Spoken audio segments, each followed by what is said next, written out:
Assalamualaikum warahmatullahi wabarakatuh. Alhamdulillah. Alhamdulillahi qail.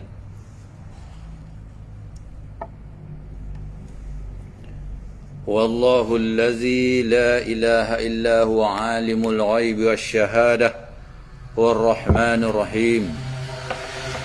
والله الذي لا إله إلا هو الملك القدوس السلام المؤمن المهيمن العزيز الجبار المتكبر سبحان الله عما يشركون والله الخالق البارئ المصور له الأسماء الحسنى يسبح له ما في السماوات والأرض وهو العزيز الحكيم أشهد أن لا إله إلا الله وأشهد أن محمدا عبده ورسوله اللهم صل على سيدنا محمد وعلى آله وصحبه ومن تبعهم بإحسان إلى يوم الدين أما بعد رب اشرح لي صدري ويسر لي أمري واحلل عقدة من لساني يفقهوا قولي قال سبحانك لا علم لنا إلا ما علمتنا إنك أنت العليم الحكيم ولا حول ولا قوة إلا بالله العلي العظيم ربي يسر ولا تعسر ربي تمم إلى بخير اللهم فقهنا في الدين وعلمنا تأويل يا رب العالمين. Yang dihormati lagi dimuliakan tuan-tuan sidang maya yang dihormati oleh Allah Subhanahu Wa Taala. Moga-moga pertemuan kita pada pagi ini mendatangkan keberkatan. Moga-moga ilmu yang kita kongsi pada pagi ini dapat kita amalkan untuk kita menjadikan diri kita ni orang yang terbaik di kalangan yang terbaik. Dan itulah yang dituntut oleh syarak ataupun dituntutkan oleh agama kita supaya jadi yang terbaik di antara yang terbaik. Hidup kita ini tuan-tuan tak lama. Kenapa kita dihidupkan di dunia ni? Untuk mencari bekal. Untuk mencari bekal untuk mana? Untuk kita bawa di kehidupan yang akan datang. Sebab apa? Kehidupan yang kita duduk sekarang ni, dekat dunia yang nyata ni, dunia yang fana ni, hanyalah untuk mencari bekal. Dunia yang sementara ini, yang kekal dan abadinya, setelah mana kita mati nanti. Semua orang di antara kita ni, semua kita ni akan mati. Sebab apa mati? Sebab apa Allah nak matikan kita? Sebab kematian itu bukanlah penamat sesuatu episod. Tidak.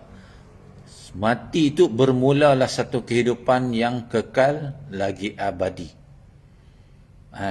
Kematian itu juga bermulanya satu kehidupan yang mana telah dijanjikan oleh Allah Subhanahu Wa Taala, semua manusia akan menghadapinya, sama ada baik ataupun tidak baik.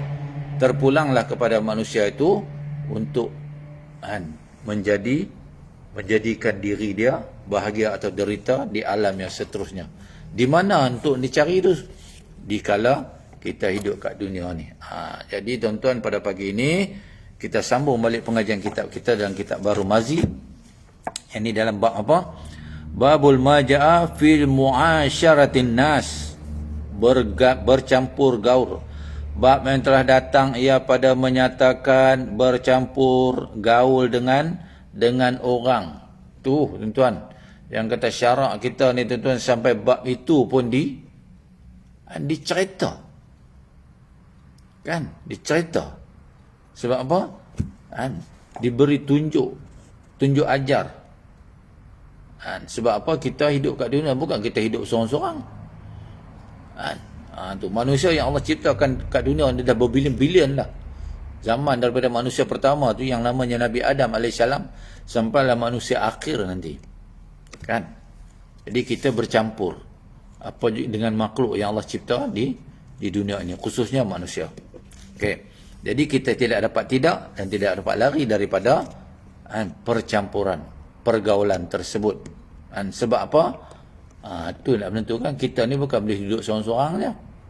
Kalau seorang-seorang tak jadi kan?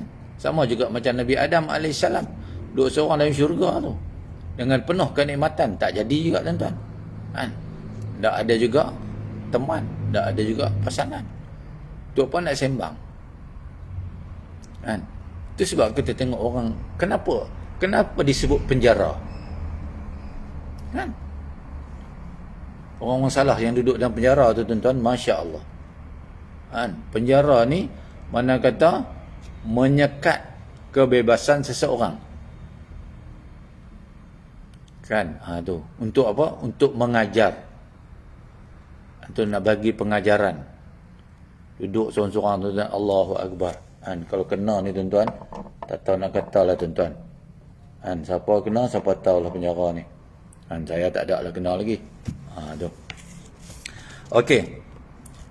Ketahuilah kiranya ya saudaraku telah disuruh oleh syarak kita apabila bercampur gaul dengan orang hendaklah baik-baik perangai.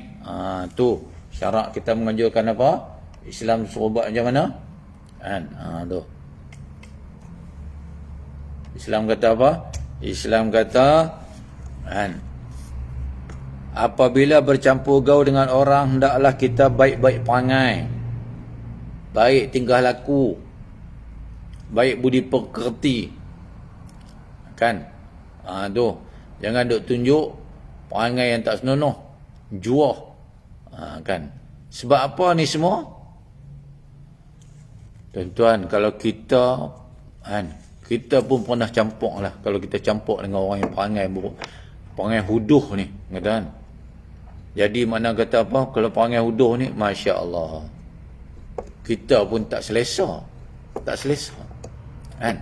Demi untuk keselesaan orang sekeliling, kan, maka kita kena baik perangai. Tu, baik perangai. Maka apabila masuk dalam satu kumpulan dan perhimpunan orang-orang, kan, bila masuk dalam satu kumpulan, kita nak join orang, perangai kita, tingkah laku tu kena jaga. Kan? Jangan duk sembrono saja. Orang bercakap kita pergi palam, orang bercakap kita pergi pangkah. Kan? Tak ada dan habis cakap lagi kita dah intercept. Kan? Kan jadi tak senonoh, kan jadi tak harmoni nama dia tu. Tu Islam tuan-tuan. Is a guideline. Islam ni agama ad-dinu nasihat, agama nasihat. Kan? Tu. Dia boleh mendorong, dia boleh membawa kita ke satu jalan yang cukup baik. Tu yang kata Islam ni. Islam ni bukan agama yang bawa kepada kemusnahan tak, kebencanaan tak, kemurkaan tak. Kan? Semua bawanya kepada ke arah kebaikan. Mahulah lemah lembut, laku dan bercakap dengan cakap yang manis dan hak. Kan? Kita masing-masing ada hak. Contoh macam meeting lah, kita mesyuarat. Contoh mesyuarat. Kan dia beri giliran. Pengurusi majlis itu akan beri giliran. Hang cakap. Lepas hang. Kan?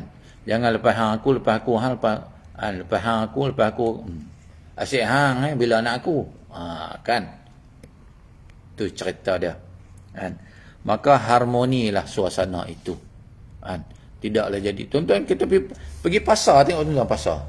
Kan dia punya hingap-bingap tu, haru pikuknya, ya Allah. Kan? Sana RM5, sini RM10. Oh ya Allah. Kan tidak selesa. Itulah satu-satu tempat yang Nabi kata apa? Jangan nak pergi berhimpun ni lalu kat pasar tu. Okey. Mahulah lemah lembut, laku dan bercakap dengan cakap yang manis dan hak, serta dengan muka yang manis, tiada menunjukkan muka masam dan marah, dan tiada sengit menyengit. Kan? Setengah orang bercakap juga. Kan? Cakap mukanya, Allahumma salli ala Sayyidina Muhammad, masam, kelat. Kan? Sebab apa ni tuan-tuan? Kita duk baca sirah Nabi Muhammad SAW. Allahu Akbar. Kan? Banyak dah kita baca. Kan? Banyak dah kita tengok. Banyak kita belajar daripada daripada sirah-sirah Rasulullah SAW. Bagaimana Nabi menjadi contoh yang terbaik. Kan? Sebab apa Nabi dijadikan contoh terbaik? Itulah contoh, itulah ikon kita. Kan? Itulah mana kata apa? Kita nak tengok contoh siapa? Tidak lain dan tidak bukan Nabi Muhammad sallallahu alaihi wasallam. Tu yang Allah kata apa? Ala khuluqin wa innaka la'ala khuluqin azim. Sesungguhnya pada diri Muhammad itu akhlak yang cukup tinggi. Kan?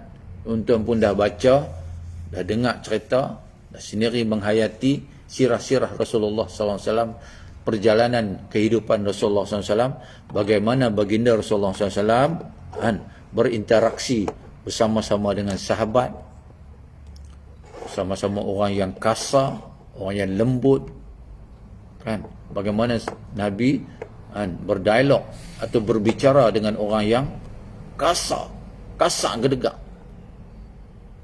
Nabi tu. Contoh macam kita main bola lah tuan-tuan. Kenapa ada midfield? Midfield ni, bahagian tengah. Kenapa? Kan?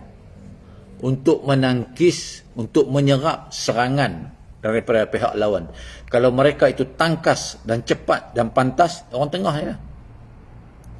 Kan? Dia akan slow down the game. Dan tengah ni baca game, slow down. Tu yang kata peranan midfield tu. Samalah dengan kita. Kalau orang tu marah, kita pun marah, dia tak jadi cerita tuan-tuan. Kalau orang tu marah, kita kena slow down. Kita kena keep the pressure down. Keep the situation calm. Tu. Tu cerita dia. Kan? Macam Nabi Muhammad sallallahu alaihi wasallam lah. Orang buat kelaku jahat kat dia ke, orang buat jahat, buat tahana kat dia, ada dia nak marah pi. Tuan-tuan pernah dengar lah satu hadis, satu kisah yang cukup popular lah. Nabi ni bila mana hari-hari ni lalu satu lorong tu, asal ambil lalu je, ada hamba Allah ni akan campak sampah, akan campak kotoran daripada atas rumah dia hari-hari. Kan? Nabi ada ke pergi jengoi ke, kan? Pergi tengok ke atas tu, pergi tunjuk tangan, hang korang je ada. Nabi tak pernah buat. Tu yang kata innaka ala khuluqin azim tu, akhlak yang mulia. Sehinggalah satu hari Nabi dapati tak ada dah, dia lalu dah tak kena dah. Tu kalau kita buat apa? Bagus ya. Dah Nabi bertanya jiran dia, mana orang yang selalu duduk baling aku dengan sampah tu? Kan? Tu yang kata Nabi Muhammad SAW.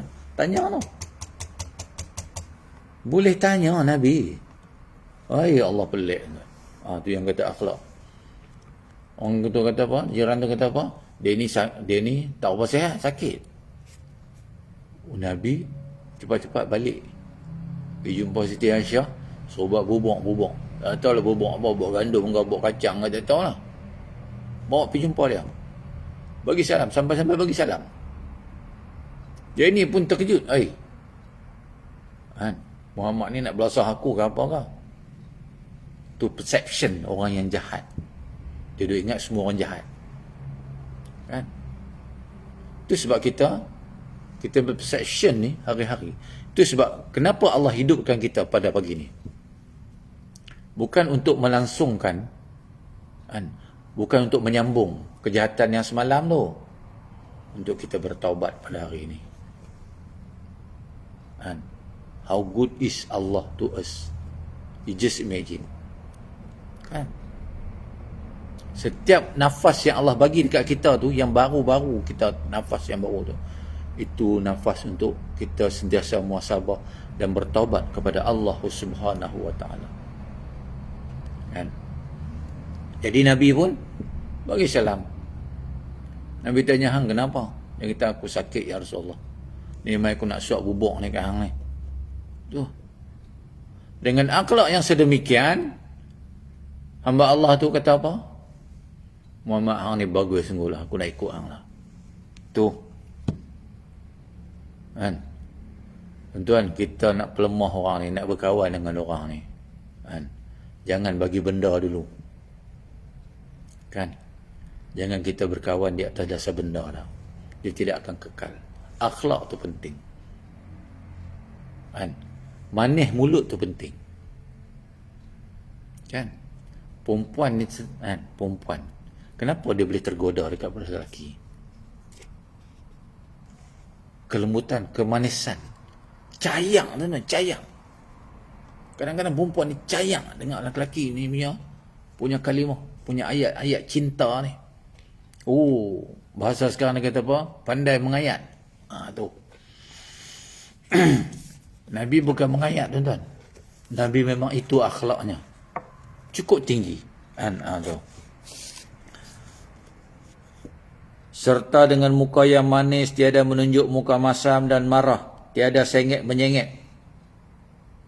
Cakap pun sengit ni, tu. Tu. Tunjuk tu, mulut tu. Kan? Dan tiada sengit menyengit dan sindir menyindir dan giat mengiat, dan biar betul hati dan berkasih-kasih. Jangan kita cakap ni menyindir saja. Kan? Member tu ada member B ni sebelah tu, kita duk cakap dengan C. Kita kata C, kata ada satu ni, kan? Satu orang tu, oh dia cukup tak pemalu. Kan? Orang tak ajak dia pun dia mari. Tu. Kita kenen. Tak boleh macam tu. Kan tu, berasa hati orang. Oh tuan-tuan, kita ni hidup kat dunia ni tuan-tuan, nak kena jaga perasaan. Bukan jaga perasaan kita aja. Kan kadang-kadang setengah orang tu dia kata apa?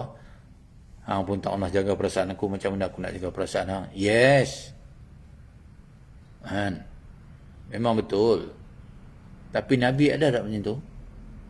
Nabi orang guris macam mana pun hati dia.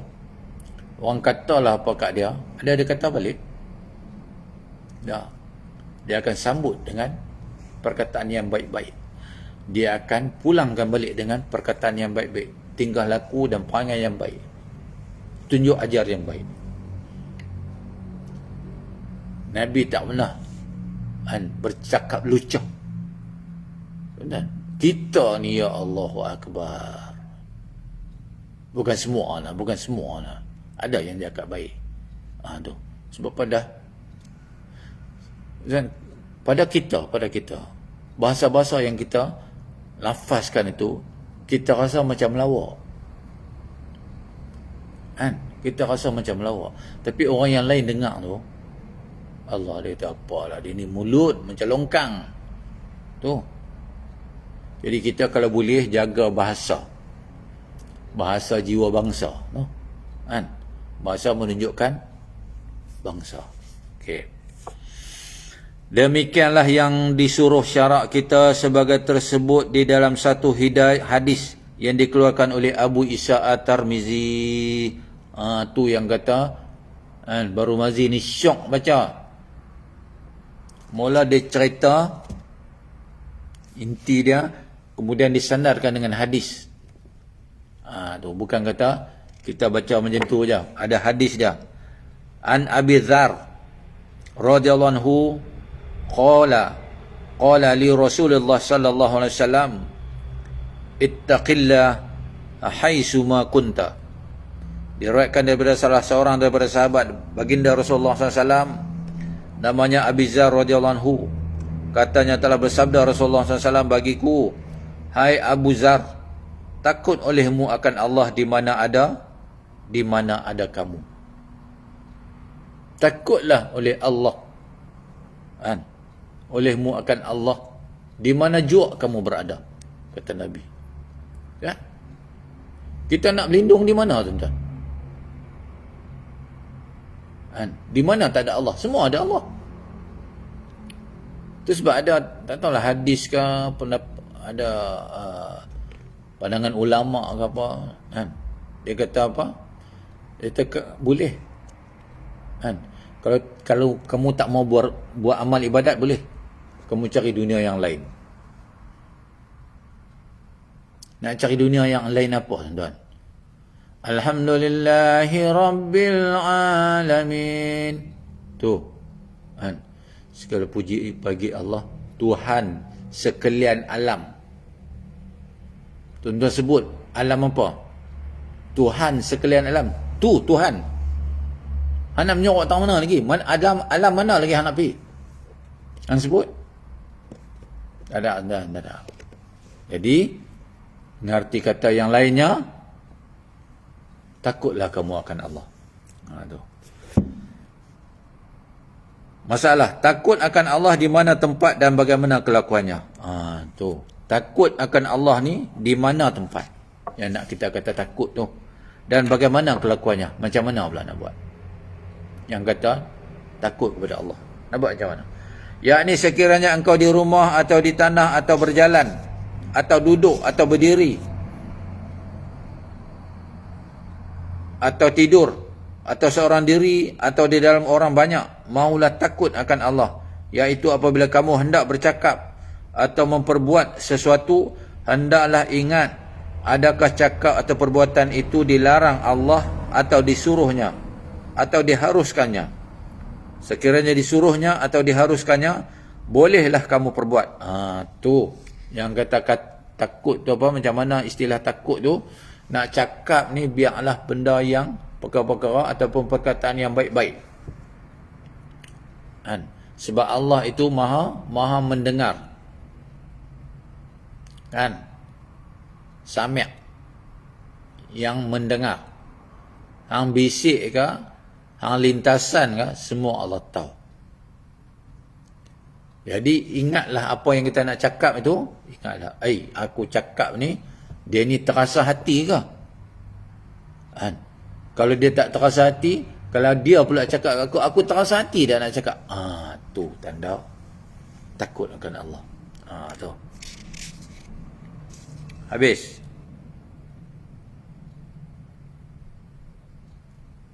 Maka sekiranya dilarangnya, maka kamu berhentikan. Maka yang demikian itu takut akan Allah namanya. Tu. Kalau benda tu Allah, benda yang cakap huduh-huduh lah. Kan? Cakap kesat-kesat lah. Cakap yang boleh menyakitkan hati orang.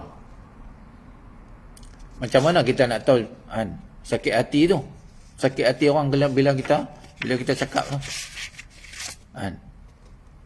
Pulang balik kepada kita. Kalau orang tu cakap pula benda yang sama kepada kita, kita rasa hati tak? Mesti kan? Kan?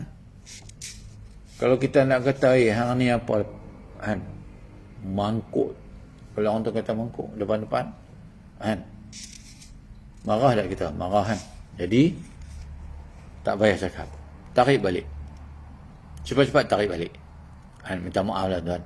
Minta maaf Syekh. Aku terlanjur tadi, insya-Allah. Tu. Kerana tiap-tiap satu yang kamu mahu perbuat itu memandangkan suruhnya atau tegahnya, maka yang disuruhnya kamu kerjakan dan yang ditegahnya kamu berhentikan. Di mana tempat ada kamu, atau di mana masa ada kamu, atau di mana kelakuan ada kamu. Di mana jua. Kan? Jangan no retreat, no surrender. Tak? Terlepas cakap, tarik balik. Terlepas cakap, tarik balik. Sebelum cakap, timbang dulu. Tanya diri aku. Kan? Kalau orang tanya, orang bagi tahu aku, kalau orang kata kat aku macam tu, aku sakit hati tak? Kan? Jadi, tu tanda macam mana cara kita nak berasa bahasanya takut. Yang kalimah kata takut akan Allah. Takut. Takut sebab apa? Seksaan dia. Kan kita menyakiti hati orang tu berdosa. Kan? Jadi bila berdosa ni tuan-tuan, mati dalam keadaan berdosa, kena azab. Jadi sabda Nabi SAW lagi, wa atabi'is sayyi'atal hasanata tamhuha, dan turut olehmu kejahatan itu dengan kebajikan, nescaya dihapuskannya. Tu yang kata Nabi Muhammad SAW, kita cerita tadi tu. Kan? Satu lagi cerita Nabi ketika mana diuji oleh seorang perempuan Yahudi. Kan? Kita pun dengar juga ada cerita ni, kisah ni. Perempuan Yahudi tu bawa limau yang paling masam sekali dalam dunia lah. Contohnya kan. Bagi Nabi makan. Dia nak test betul ke dia ni. Yang kata Muhammad ni Nabi ni. Yang setahu dia, akhlak Nabi Muhammad SAW tak pernah marah orang. Sentiasa senyum. Dalam keadaan pressure ni pun boleh senyum lagi. Tu yang kata Nabi Muhammad SAW. Diuji oleh Nabi Muhammad SAW. Diuji oleh perempuan. Perempuan ni bagi limau. Nabi makan steady je. Lepas satu-satu, perempuan ni pun heran. Limau ni masam ni.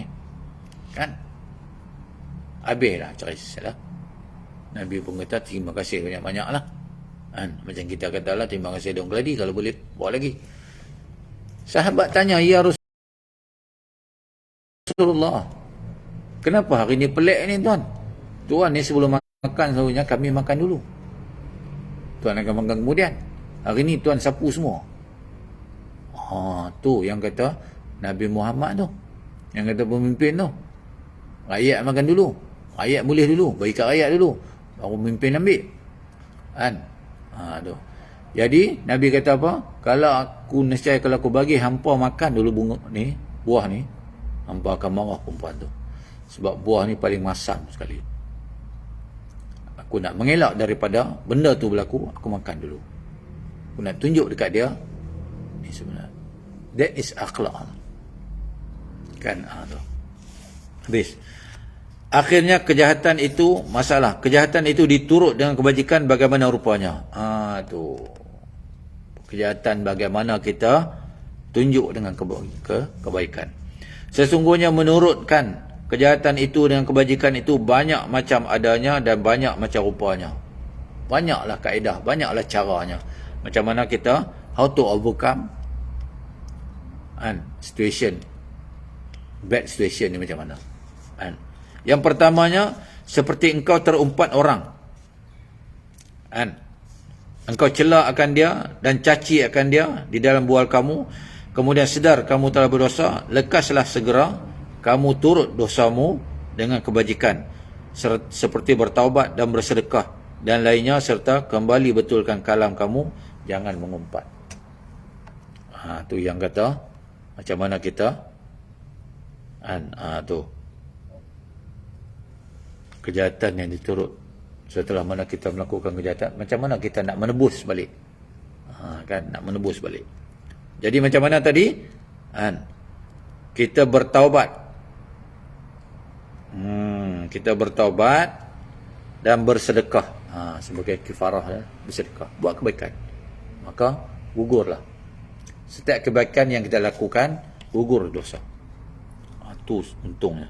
Yang keduanya, seperti engkau telah marah, tiba-tiba kamu mempermaki, maka ikutlah kemudian daripada siuman marah kamu itu dengan taubat dan mengucap istighfar banyak-banyak. Kalau engkau marah dia, maki hamun dia, istighfar balik, istighfar balik, istighfar balik banyak-banyak. Dan bertaubat kepada Allah SWT. Dan yang ketiganya, seperti mana engkau telah terjima isteri kamu dalam berdarah haid, maka ikutkanlah dengan membayar kifarahnya. Dia tak tahan sangat, terjima. Perkataan terjima, bukan berjima, terjima. Tidak sengaja lah perkataannya, ayat yang tidak disengajakan maka membayar kifarah. Kifarah tu macam mana? Kita akan ulas di pertemuan yang lain. Dan seterusnya, dan seperti engkau telah membuat bohong, maka ikut dengan apa kebajikan daripada tasbih, tahmid dan takbir kepada Allah Subhanahu Wa Taala tu. Subhanallah walhamdulillah wala ilaha illallah wallahu akbar. Kalau kita bercakap bohong, sentiasa kita istighfar. Maka jikalau engkau maka jikalau engkau perbuat demikian itu, jadilah mudah-mudahannya dosamu itu dihapus oleh kebajikan kamu. Kalau setiap kita kebaikan itu sebabnya kita kena melakukan kebaikan, banyak kebaikan. Buatlah kebaikan, macam-macam cara boleh buat baik. Tolong orang, bantu orang, cakap baik-baik. Allah yang maha kaya dengan pahalanya, setiap sikit kebaikan, bukan kata Allah bagi pahala di atas kebaikan tu, gugur dosa yang kita buat tu. Allahu Akbar. Tuan-tuan nak cari Tuhan yang mana lagi tuan-tuan? Tu, Masya Allah, fatabarakallah. Dan jadilah kamu lepas dari siksa Allah Subhanahu Wa Taala di negeri akhirat. Buat baik banyak-banyak, buat baik banyak-banyak, buat baik banyak-banyak. Gugur dosa, gugur dosa, gugur dosa. Kan? Sabda Nabi SAW, wa qaliqal nas sabiquliqil hasad, dan bergaul dengan orang-orang dengan perangai yang baik seperti yang telah diterangkan di masalah di atas tadi. Cakap baik-baik. Kita tak rugi, tak rugi. Untung kita buat. Jadi kata Abu Isa At-Tirmizi, bermula ini hadis hasan lagi sahih, hadis yang kita boleh buat hujah. Tak rugi tuan-tuan. Buatlah baik banyak mana pun. Tu. Jangan kita jemu buat baik ni. Asyik aku je buat baik, orang lain tak. Tuan, satu je yang kita nak kongsi di sini, satu je. Macam mana kita boleh buat baik? Syukur banyak-banyak tuan-tuan. Itu sebab apa makna syukur ni? Syukur ni makna apa? Cukupkah dengan sekadar kata Alhamdulillah tu? Apa arti syukur? Alhamdulillah. Syukur ni adalah sesuatu perkara diletakkan kepada tempatnya. Syukur. Itu makna syukur. Sebab apa kita solat tadi? Kita tunjuk kita tanda syukur kita ke hadrat Allah Subhanahu Wa Taala. Itu yang kita sembahyang. Siapa yang bagi kita sembahyang lah? Allah Taala. Allah Taala pilih kita begini. Tuan, ada tak orang yang tak dipilih oleh Allah Subhanahu Wa Taala? Bukan Allah tak pilih, Allah pilih dah. Allah dah kejut dia dah. Tapi dia akal. Kan nafsu dia kata apa? Tak payahlah. Tunggu sat. Sat speed tak dapat, sat kelawak tak dapat. Sat diamond pun tak dapat, apa sat pun tak dapat. Jadi tuan-tuan muslimin muslimat, sekadar itu dulu yang dapat kita kongsi. InsyaAllah panjang umur, murah rezeki. Kita akan bertemu di pertemuan yang lain, di tajuk yang akan datang. Tajuknya apa? Babul maja'a fi zanna su'. Bab yang telah datang ia pada menyatakan sangka jahat. Tu kita akan kongsi pula di tajuk yang akan datang, iaitu apa? Sangka jahat. Kita sudahi dengan tasbih kafarah dan surah subhanakallah wa bihamdika asyhadu an la ilaha illa anta astaghfiruka wa atubu ilaik. Bismillahirrahmanirrahim. Wal 'asr innal insana lafi khusr illa allazina amanu wa amilus shalihat wa tawassaw bil haqqi wa tawassaw bis sabr. A'udzu billahi samii'il 'aliim minasyaitonir rajim. Bismillahirrahmanirrahim. Alhamdulillahirabbil alamin. Wal aqibatu lil muttaqin wala udwana illa 'alal zalimin. Wassalatu wassalamu ala asyrafil anbiya wal mursalin wa ala alihi washabbihi ajma'in. Allahumma ya dafi'al bala ya Allah. Allahumma ya dafi'al bala ya Rahman. Allahumma ya dafi'al bala ya Rahim. Idfa'na wal bala fid dunya wa bala il akhirah wa syarrud dunya wa syarrul akhirah. idfa'na hadzal waba wal bala wal marad wasyadahid wal mihan bilutfika ya latif innaka ala kulli syai'in qadir wa bi ijabatil jadid. Rabbana atina fid dunya hasanah wa fil akhirati hasanah wa qina adzabannar. Wa sallallahu ala sayyidina Muhammad wa ala alihi wa sahbihi wa baraka wa sallam. Walhamdulillahi rabbil alamin. Taqabbalallahu minkum.